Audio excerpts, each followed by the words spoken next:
आइए क्लास शुरू करते हैं। क्लास शुरू करने से पहले यदि आप हमारे चैनल पर नए हैं तो हमारे चैनल स्टडी कॉर्नर 24 को जरूर सब्सक्राइब करें। आइए सबसे पहले हम चर्चा करते हैं आगमन विधि, जिसको इंडक्टिव मेथड कहते हैं। आगमन विधि के प्रतिपादक अरस्तु महोदय हैं। सबसे पहले हम बताते हैं कि आगमन विधि के जनक कौन हैं। आगमन विधि के जनक हैं अरस्तु महोदय। अरस्तु आगमन विधि के जनक हैं यानी प्रतिपादक हैं। यह शिक्षण अधिगम की सर्वोत्तम विधि है। यह नए ज्ञान को खोजने का अवसर प्रदान करती है। आगमन विधि शिक्षण विधि की सर्वोत्तम विधि है। शिक्षण विधियों में सर्वोत्तम विधि आगमन विधि है। यह नए ज्ञान को खोजने का अवसर प्रदान करती है। आगमन विधि उदाहरण से नियम की ओर चलती है। बहुत ही महत्वपूर्ण पॉइंट है। आगमन विधि उदाहरण से नियम की ओर चलती है। जब भी पूछा जाएगा उदाहरण से नियम की ओर कौन सी विधि चलती है, तो आगमन विधि उदाहरण से नियम की ओर चलती है। यह विधि छात्र केंद्रित होती है। आगमन विधि कैसी होती है? आगमन विधि छात्र केंद्रित विधि होती है जो विद्यार्थियों को करके सीखने पर बल देती है। विद्यार्थियों को करके सीखने पर आगमन विधि बल देती है। हमने आपको बताया कि आगमन विधि के प्रतिपादक अरस्तु महोदय हैं। आगमन विधि उदाहरण से नियम की ओर चलती है। यह विधि छात्र केंद्रित होती है जो विद्यार्थियों को करके सीखने पर बल देती है। इस विधि में तर्क करते हुए ज्ञान से अज्ञात की ओर बढ़ते हैं। किस ओर बढ़ते हैं? ज्ञात से अज्ञात की ओर आगमन विधि में बढ़ते हैं। आगमन विधि उदाहरण से नियम की ओर चलती है। यह छात्र केंद्रित विधि होती है। विशिष्ट से सामान्य की ओर यह विधि आगे बढ़ती है। विशिष्ट से सामान्य की ओर आगे इसमें बढ़ते हैं तथा स्थूल से सूक्ष्म की ओर आगे बढ़ते हैं। बहुत ही महत्वपूर्ण हो जाता है आगमन विधि। यह शिक्षण विधियों में सर्वोत्तम विधि मानी जाती है। आगमन विधि उदाहरण से नियम की ओर चलती है। यह विधि छात्र केंद्रित विधि होती है जो विद्यार्थियों को करके सीखने पर बल देती है।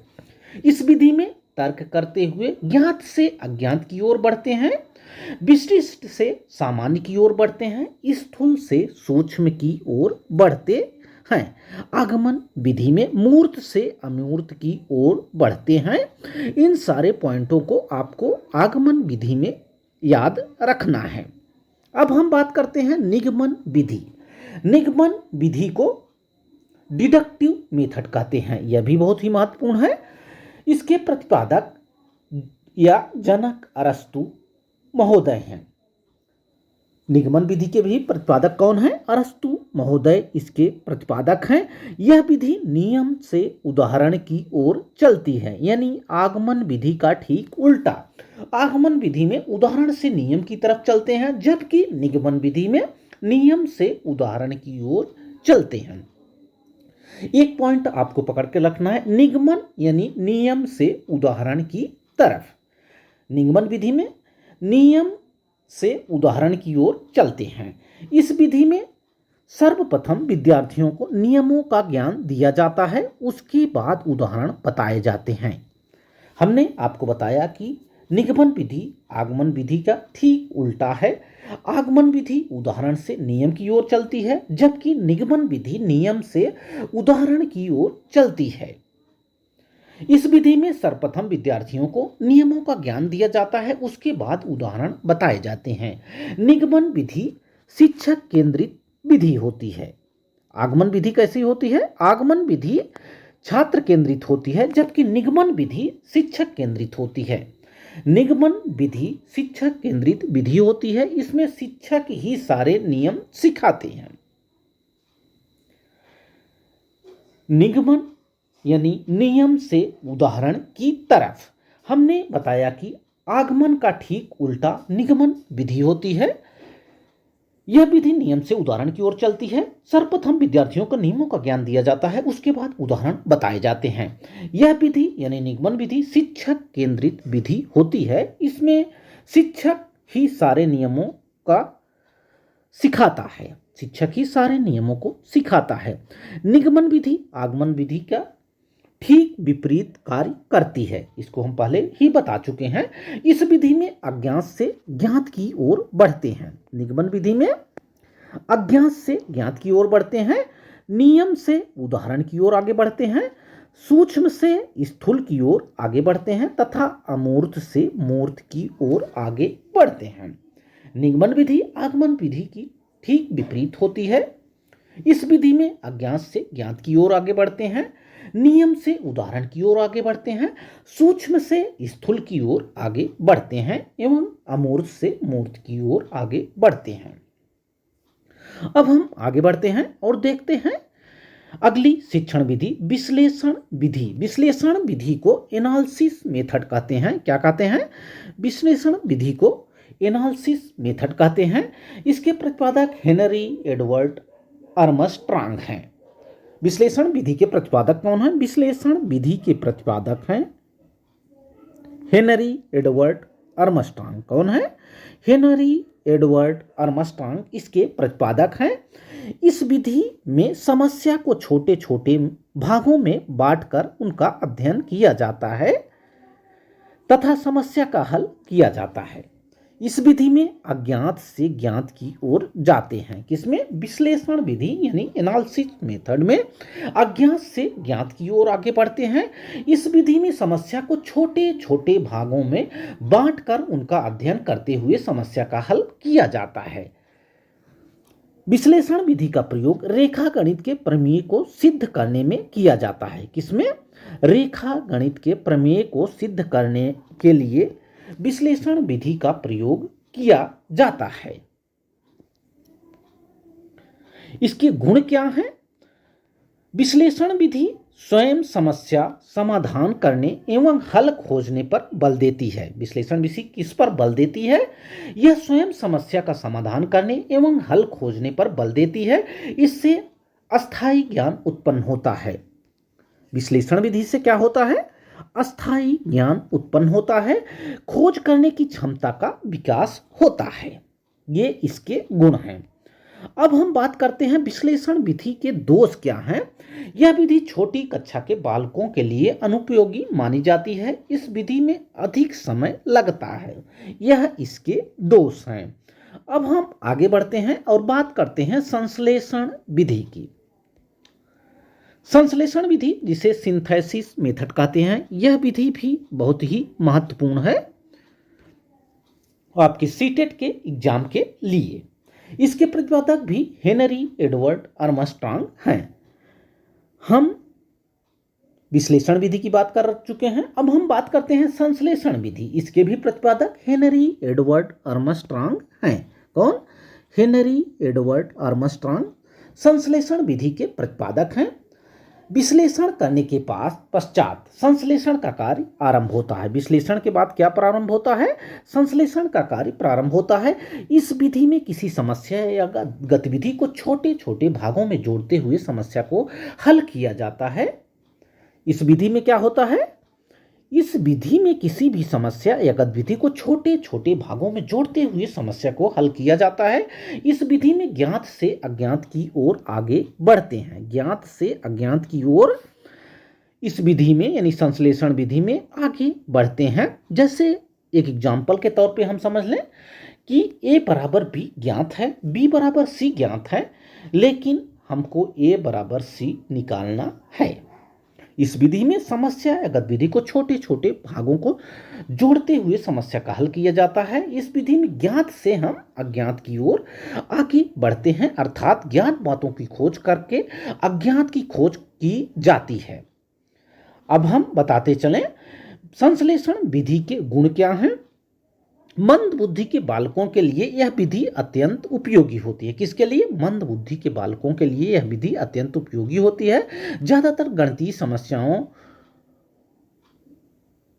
को हल करने के लिए इस विधि का प्रयोग किया जाता है। अब हम आगे बढ़ते हैं, बात कर लेते हैं प्रोजेक्ट विधि यानी प्रोजेक्ट मेथड की। यह भी एक महत्वपूर्ण विधि है। प्रोजेक्ट मेथड की बात कर लेते हैं। इसके प्रतिपादक कौन है? किलपैट्रिक महोदय। सबसे पहले इनके प्रतिपादक को याद रखना है। प्रोजेक्ट विधि के प्रतिपादक कौन है? किलपैट्रिक महोदय प्रोजेक्ट विधि के प्रतिपादक हैं। इसको आपको भूलना नहीं है, यह भी बहुत महत्वपूर्ण है। इस विधि में विद्यार्थी स्वतंत्र रूप से कार्य करता है एवं अपनी समस्याओं का हल स्वयं के विचारों के आधार पर करता है। प्रोजेक्ट विधि में विद्यार्थी क्या करता है? स्वतंत्र रूप से कार्य करता है एवं अपनी समस्याओं का हल स्वयं के विचारों के आधार पर करता है। यह विधि अनुभव केंद्रित होती है। जब भी बात की जाएगी कि अनुभव केंद्रित विधि कौन सी है, तो प्रोजेक्ट विधि अनुभव केंद्रित विधि होती है। प्रोजेक्ट विधि कैसी होती है? अनुभव केंद्रित विधि होती है। यह विधि बालकों के सामाजिकरण पर विशेष बल देती है। बालकों के सामाजिकरण पर बल देती है। बालकों के सामाजिकरण पर प्रोजेक्ट विधि बल देती है। इस विधि में यानी प्रोजेक्ट विधि में विद्यार्थी क्रियाशील यानी सक्रिय रहते हैं। प्रोजेक्ट विधि में विद्यार्थी कैसे रहते हैं? विद्यार्थी सक्रिय यानी क्रियाशील रहते हैं। समूह में रहकर कार्य करना सीखते हैं। इससे उनमें आत्मविश्वास पैदा होता है। यह बाल केंद्रित शिक्षण विधि है। प्रोजेक्ट विधि कैसी है? यह बाल केंद्रित शिक्षण विधि है। यह विधि बालकों के सामाजिकरण पर विशेष बल देती है। इसमें विद्यार्थी क्रियाशील यानी सक्रिय रहते हैं। इतनी सारी बातें आपको प्रोजेक्ट विधि में याद रखना है। अब हम आगे बढ़ते हैं, बात करते हैं प्रत्यक्ष विधि यानी डायरेक्ट मेथड की बात करते हैं। प्रत्यक्ष विधि डायरेक्ट मेथड यानी प्रत्यक्ष विधि। यह विधि, इस विधि में जो बालक मातृभाषा होती है, इस विधि में यानी जो प्रत्यक्ष विधि होती है, इसमें बालक की जो मातृभाषा होती है उसे बिना मध्यस्थ बनाए अन्य भाषाएं सिखाई जाती हैं। प्रोजेक्ट विधि में बालक की जो मातृभाषा होती है उसे बिना मध्यस्थ बनाए अन्य भाषाएं भी सिखाई जाती हैं। इस विधि में बालक को बिना व्याकरण के नियमों का ज्ञान कराए भाषा सिखाई जाती है। यानी इस विधि में जो प्रत्यक्ष विधि होती है, बालक को बिना व्याकरण के नियमों का ज्ञान कराए या भाषा सिखाई जाती है। यह विधि वार्तालाप के माध्यम से अधिक सीखने पर बल देती है। वार्तालाप के माध्यम से सीखने पर कौन सी विधि अधिक बल देती है?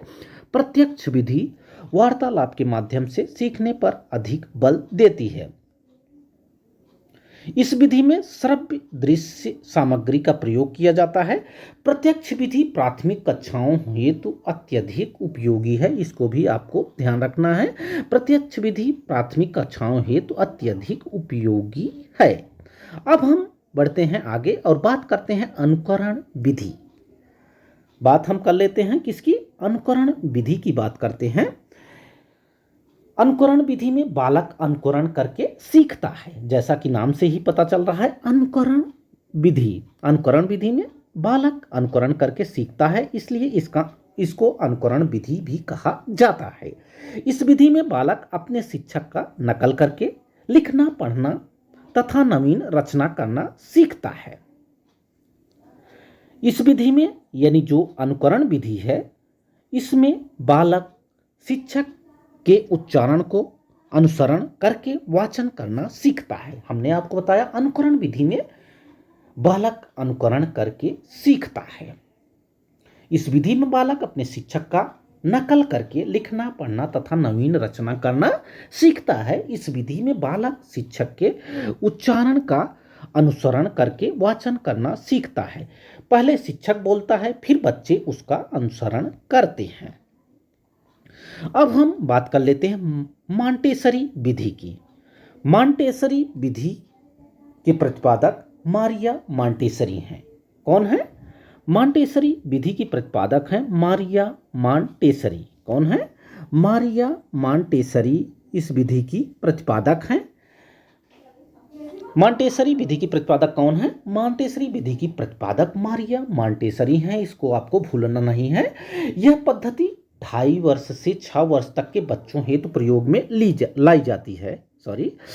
यह विधि जो मॉन्टेसरी विधि है, यह 2.5 वर्ष से 6 वर्ष तक के बच्चों को कितने वर्ष से? 2.5 वर्ष से 6 वर्षों तक के बच्चों के प्रयोग हेतु लाई जाती है। इस शिक्षण पद्धति का विकास डॉक्टर मारिया मॉन्टेसरी द्वारा रूस विश्वविद्यालय में मंद बुद्धि बालकों की चिकित्सा हेतु किया गया। किसके चिकित्सा हेतु? मंद बुद्धि बालक के चिकित्सा हेतु किया गया।